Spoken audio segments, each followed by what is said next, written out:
제가 이제 미국에 가서도 만나를 해보면 많이 온다는 거예요. 미국에는 오는데 똑같은 얘기가 반복이 되고 그냥 돌아간다는 거예요. 결국 이거는 어차피 국방부 키를 가지고 가야 되는 겁니다. 가야 될 수밖에 없는 길이라고 생각하고요. 그럼 또 각 군의 또 예산 싸움이 날 수밖에 없거든요. 얼마 전이죠. 지난 4월에 한 프랑스 정상회담에서 프랑스의 해결료 분야 기술 협력을 맺기로 약정까지 했어요. 그래서 우리가 다른 루트로도 약간 접근을 하고 있는 거 아닌가. 우리도 선제적으로 좀 뭔가를 미국한테 좀 어필할 수도 있는 거고, 미국 입장에서도 해결료라는 게 꼭 우리만 갖고 있는 건 아니지 라는 생각이 좀 들 수 있게 했던 것 같아요. 프랑스는 기본적으로 전원추 핵추진 잠수함을 운영을 하고 있는 국가, 이제 선 경험이 있는 국가이기 때문에 우리가 또 배울 수 있는 점도 많다고 생각을 해요. 뭐 안전 관련된 규정이라든가 잠수함 운영과 관련된 제반 시스템 그런 경험을 배울 수 있다고 하지만 그럼에도 불구하고 지금은 중요한 게 미국과의 협력 과정이거든요. 어쨌든 우리는 한미 동맹의 시각에서 볼 수밖에 없어요. 한미 간의 원자력 협정이 체결돼 있기 때문에 거기에 또 일정 부분의 영향을 받고 구속이 돼 있단 말이에요. 미국이 안 되니까 이제 프랑스 갈 거야. 이런 인식은 주면 안 되는 거죠. 그렇죠. 이런 건 절대 안 되는 부분이고, 이걸 오히려 그러면은 더 악영향을 줄 수가 있다. 프랑스의 협력 자체도 안 될 수가 있어요. 그렇죠. 미국의 자극만 주는 걸 수도 있거든요. 네네. 그렇기 때문에 이거를 한국 핵추진잠 확보 과정에 있어서 국제사회와의 어떤 좀 나름의 연대, 강한 협력의 여지를 넓힐 수 있는 그런 좀 의미에서만 좀 노력을 해야지, 이거를 야 미국이 안 되니까 프랑스로 한다. 이런 이미지는 절대 주말. 그래서 미국도 이런 걸 되게 조심히 보고 있어요. 그래서 이거를 우리가 좀 성급하게 하기보다는 하나의 그런 고려 요소 정도로. 핵추진 잠수함을 미국이 승인해주게 될 겁니다. 이유가 있어요. 저는 북한을 항상 봅니다. 북한이 SLBM 잠수함을 만드니까 우리도 핵추진 잠수함을 가졌다 논리가 성립된 거 아니에요. 9차 당대회 때 북한이 뭐라 얘기했냐면 대륙간 탄도미사일급 SLBM을 만들겠다고 했어요. 그럼 동해에서 잠행해가지고 미 본토를 타격했다는 겁니다. 북한이. 그럼 북한이 지금 잠수함 만들고 있잖아요.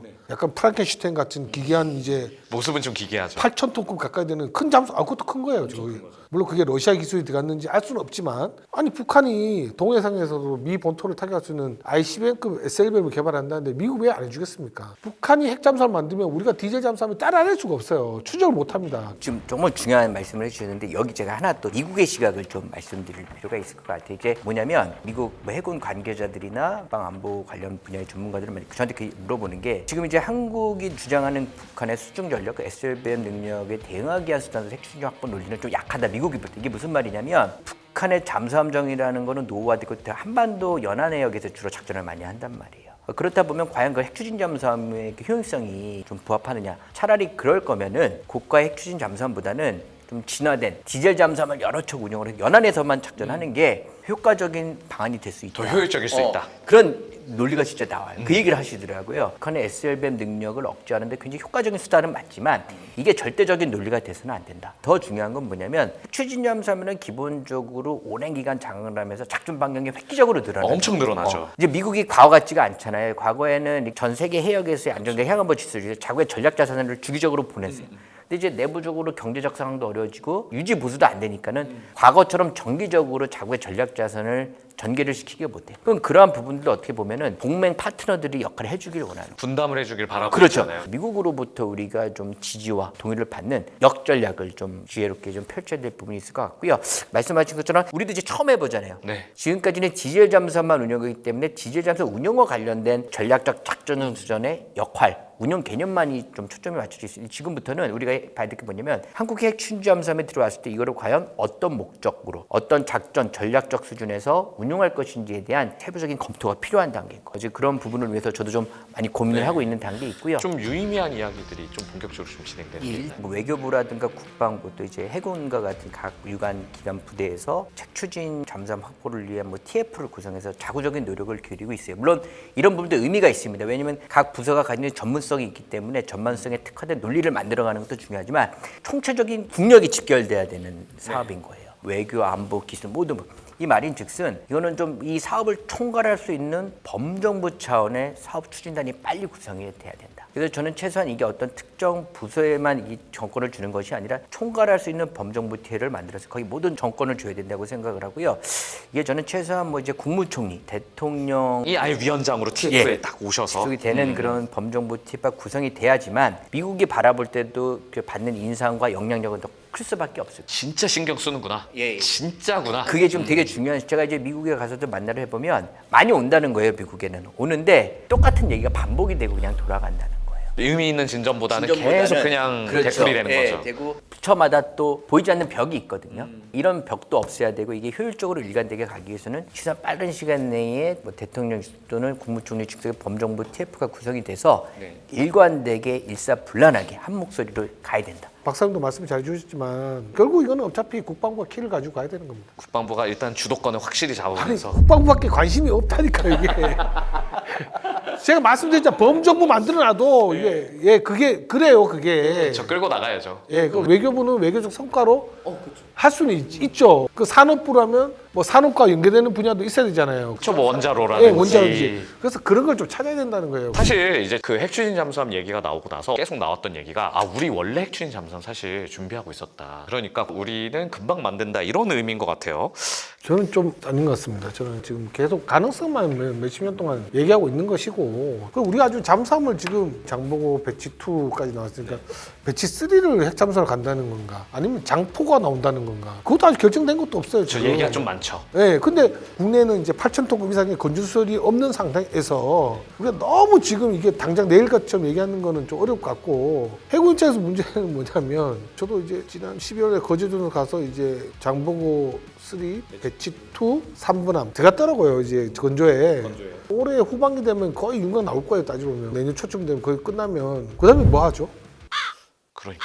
최근에 보면은 KF-21 양산 금액이 늦춘 게 앞으로 뭐 핵잠수 만들고 돈 들어갈 때 많다라고 얘기를 하잖아요. 결국은 그럼 또 각군의 또 예산 싸움이 날 수밖에 없거든요. 저희도 좀 궁금한 게 해군이 가져가야 될 사업들이 있어요. 핵추진 잠수함 말고도 뭐 이지스 체계라든지 그러니까 양대 축으로 달려가고 있는 건데 국방 예산으로는 이게 되게 어렵다는 얘기가 있습니다. 두 분 보시기에 어떻게 예산을 우리가 잡아야 될지도 좀 봐야 될 것 같아요. 맞습니다. 이제 핵추진 잠수함이 뭐 기계획된 게 아니라 이제 이번 정치적 선언을 위해서 또 새롭게 들어온 그 사안이잖아요. 그래서 그냥 뭐 이건 제 개인적인 생각입니다. 이거는 좀 별도 추가 예산을 좀 확보하는 노력도 굉장히 필요하다. 근데 이제 예산 확보라는 게 쉽지는 않지만 국민적인 공감대가 좀 전제가 되고요. 이런 공감대를 통해서 정치적 수준에서의 결심이 이루어진다면 추가 예산을 저희가 좀 확보를 해서 그러한 방향성으로 좀 진행해 보는 것이 좀 어떨까 저는 좀 개인적으로 한번 생각을 해볼 수 있을 것 같아요. 또 국회에 있어 보셨잖아요. 사실 이런 재정 문제는 사실 국회가 좀 풀어줘야 되는 게 맞잖아요. 국방 예산이 하수분은 아니죠. 뭐 우리가 달란 대로 다 줄 수 있는 건 아닌 것 같고 그리고 우리가 뭐 정부 차원에서 하더라도 어디서 또 예산을 가져와야 되잖아요. 국방부의 다른 부처가 그걸 내놓겠느냐 어렵습니다.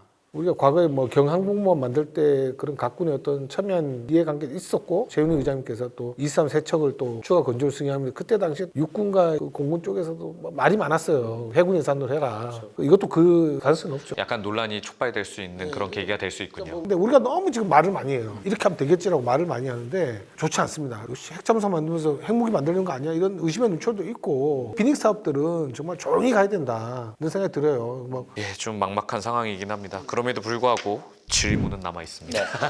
이렇게 댓글을 주셨어요. 소형화 원전 SMR 1단계 요즘 원자력 발전의 미래 기술이라 이미 어느 정도 발전되어 있는 거예요.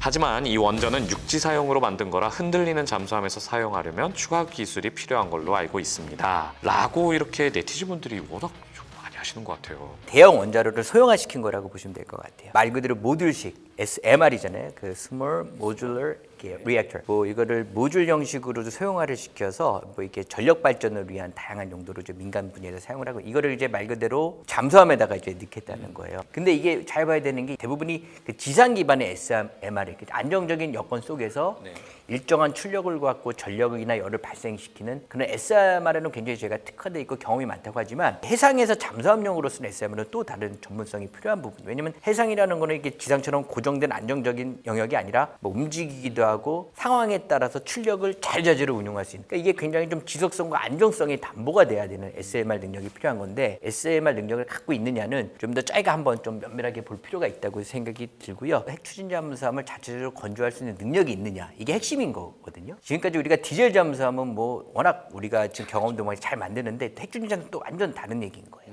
이걸 처음 가보는 길이기 때문에 뭔가 오류가 있을 수 있어요. 이게 사고 나면 어떻게 됩니까? 이건 상당히 위험한 일이잖아요. 어마어마한 예. 큰 사고가 되는 거죠. 그렇죠. 우리도 보면 리춘점지 지금 잠수함 쓰고 있잖아요. 불나면 어떡해요. 최근에 보면 이제 H 현대에서 이제 잠수함 이제 수리하다가 화재 나가지고 그 잠수함 이제 폐선되잖아요. 사건이 있었죠. 불타서 사고 난 것도 결론적으로는 인력 문제였어요. 왜냐면 인력이 줄다 보니까 그걸 체크를 한 번 더 할 거를 체크를 못해서 연소가 되면서 불에 타버린 거기 때문에 전역도 못하게 됐거든요. 그 폐선이다 폐선. 사실 그 일부 군사 커뮤니티나 언론에서도 그런 얘기가 있어요. 핵잠 결국 실패할 것이다 라는 좀 이야기들이 나오고 있습니다. 좀 가슴 아프긴 한데 대부분 좀 안 되는 게 디폴트다 뭐 이런 식으로 좀 얘기를 하는 것 같아요. 가야 될 수밖에 없는 길이라고 생각하고요. 주변에서 너무 이제 말들이 많기 때문에 이제 배가 산으로 간다라는 느낌이 있어서 좀 그런 좀 생각이 들고요. 그 어차피 우리가 IAEA나 사찰을 정말 강력한 사찰을 다 받겠다 그런 생각을 가지고 이제 해야지 그렇게 가야 바른 길이 아닐까 생각합니다. 예, 아무래도 이렇게 부정적 의견이 나오는 거를 역으로 돌이켜보면 그만큼 이제 핵추진 잠수함이 갖고 있는 전략적 가치와 효용성이 크다는 거를 저는 반증하는